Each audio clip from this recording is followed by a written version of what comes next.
Alhamdulillah wassalatu wassalamu ala rasulillah wa ala alihi wa sahbihi wa man tabi'ahum bi ihsanin ila yaumidin wa ba'du.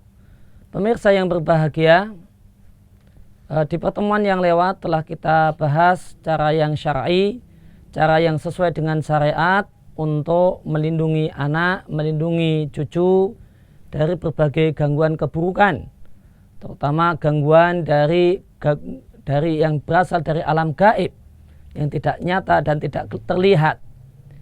Telah kita bahas bagaimanakah doa yang Nabi ajarkan, bacaan yang Nabi tutunkan agar anak kita dan momongan kita selamat dari berbagai macam gangguan jin. Namun di samping ada cara yang dibenarkan oleh syariat, ada cara yang melanggar syariat. Maka dalam hal ini orang tua atau kakek dan nenek niatnya baik, berniat dengan niat yang mulia, niat agar cucunya selamat, berniat agar cucunya sehat. Namun sayang, jalan yang ditempuh, cara yang digunakan adalah cara yang salah, cara yang tidak dibenarkan dan tidak diizinkan oleh syariat. Dan ada satu kaidah penting dalam Islam, bahwasanya tujuan yang baik, cita-cita yang luhur, maksud yang mulia tidak boleh menghalalkan segala cara. Niat yang baik, tujuan yang mulia itu belum cukup. Harus dilanjutkan dengan cara yang benar, alat yang tepat, dan wasilah atau sarana yang dibenarkan oleh syariat. Maka sebagian orang tua atau sebagian kakek dan nenek karena pingin anaknya atau cucunya itu sehat, waras, tidak mendapatkan gangguan, maka dia pasangkan jimat di badan anaknya atau cucunya. Yang jimat tersebut biasanya adalah benang berwarna hitam. Benang berwarna hitam yang ini kadang diletakkan di leher, terkadang pula di pergelangan tangan, terkadang pula di pergelangan kaki. Yang biasanya kita jumpai ada beberapa model jimat yang dipakai.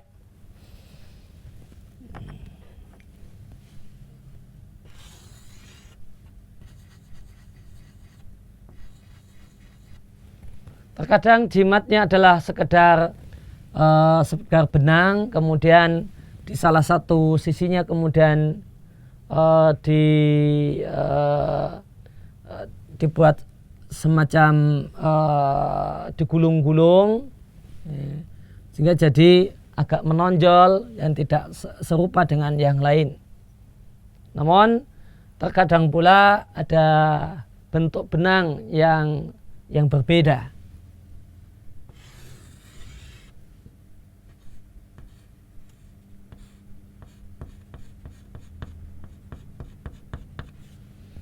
Kita jumpai juga ada satu benang yang ini untuk dipakaikan kepada anak-anak, yang di salah satu bagiannya itu ada benda segi empat. Ada benda segi empat, ya, terbuat dari kertas yang dibungkus. Nah, ini juga merupakan bentuk jimat. Yang kertas ini isinya macam-macam, modelnya macam-macam. Namun kalau jimat ini didapatkan dari orang bilang dukun hitam atau orang bilang dukun putih, yaitu dianggap Pak Kiai atau Ustadz padahal dukun, maka kertasnya itu bisa dipastikan nanti menggunakan simbol-simbol Arab-Arab.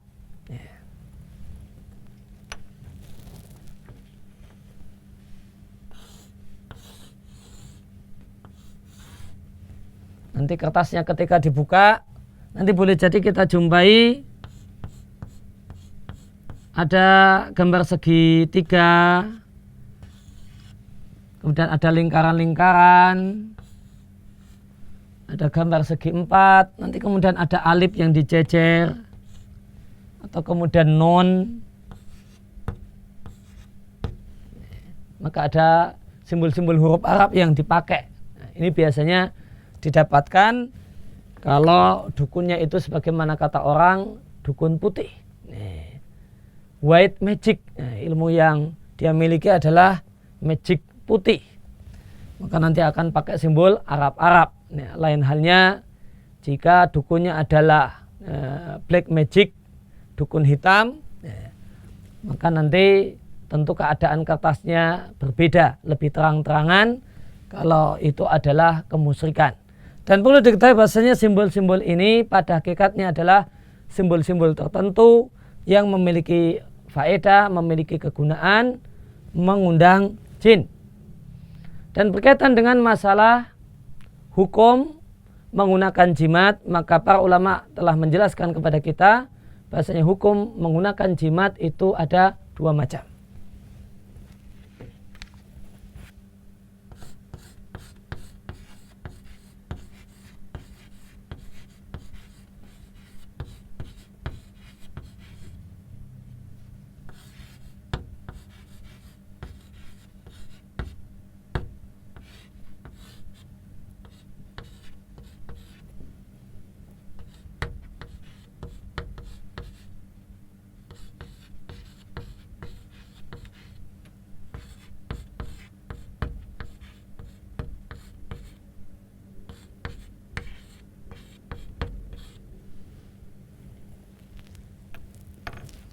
Maka menggunakan jimat, boleh jadi jimat tersebut adalah jimat untuk anak-anak yang dikalungkan, atau jimat tersebut dalam rangka perlindungan untuk bayi dengan bentuk gunting yang ditaruh di bawah bantal, atau jimat tersebut boleh jadi dipasang di atas pintu. Kita jumpai ada jimat perlindungan untuk anak kecil, itu berupa janur, kemudian dibuat pedang-pedangan atau semacam itu yang ditaruh dan diletakkan di atas pintu. Maka jimat dengan berbagai bentuknya dan model dan letaknya ini hukumnya ada dua macam. Ada yang merupakan kemusyrikan besar yang membatalkan iman, dan ada yang berupa kemusyrikan kecil namun dosanya bukan dosa kecil, tentu dosanya dosa yang besar. Disebut kecil karena dia berbeda dengan yang besar yang bisa membatalkan iman, sedangkan ini tidak membatalkan iman. Manakala orang itu menggunakan jimat dan dia meyakini bahasanya jimat itulah yang menyelamatkan, jimat itulah yang melindungi si kecil dari gangguan berbagai macam bentuk setan, demit dan yang lainnya, maka ini adalah kemusyrikan besar, kemusyrikan rububiyah. Meyakini bahasanya ada yang menyelamatkan, ada yang melindungi selain Allah Subhanahu wa ta'ala.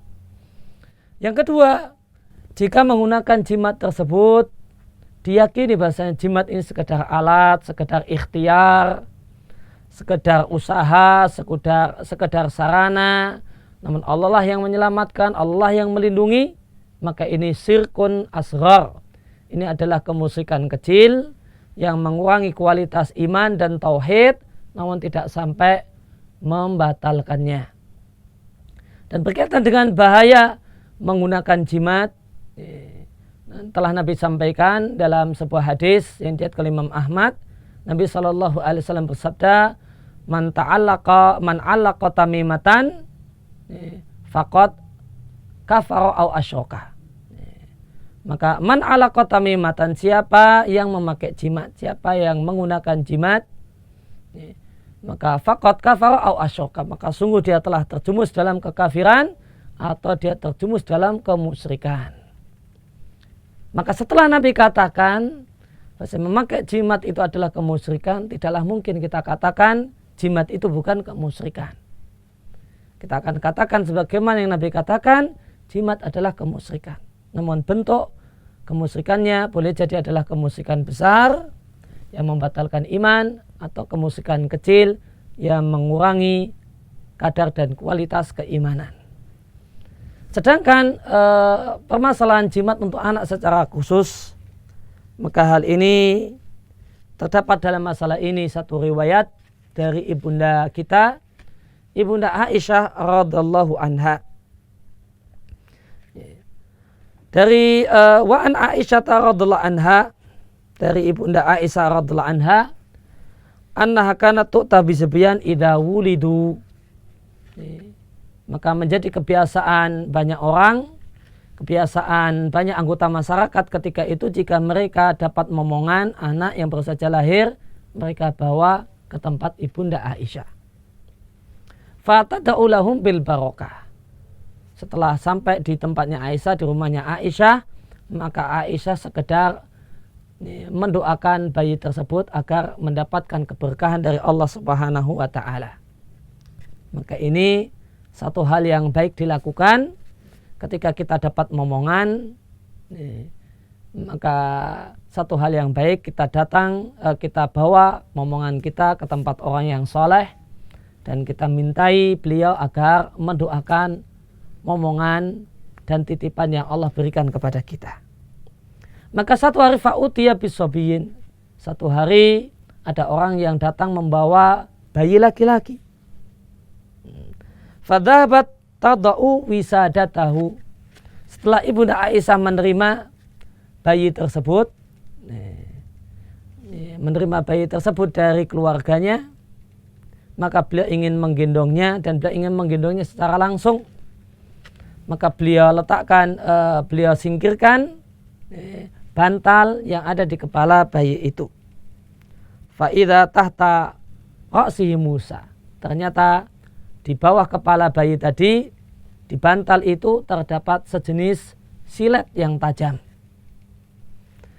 Fa sa'alathum anil Musa.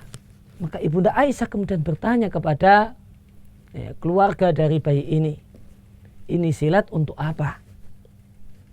Maka mereka mengatakan, faqalu naj'aluha minal jinni.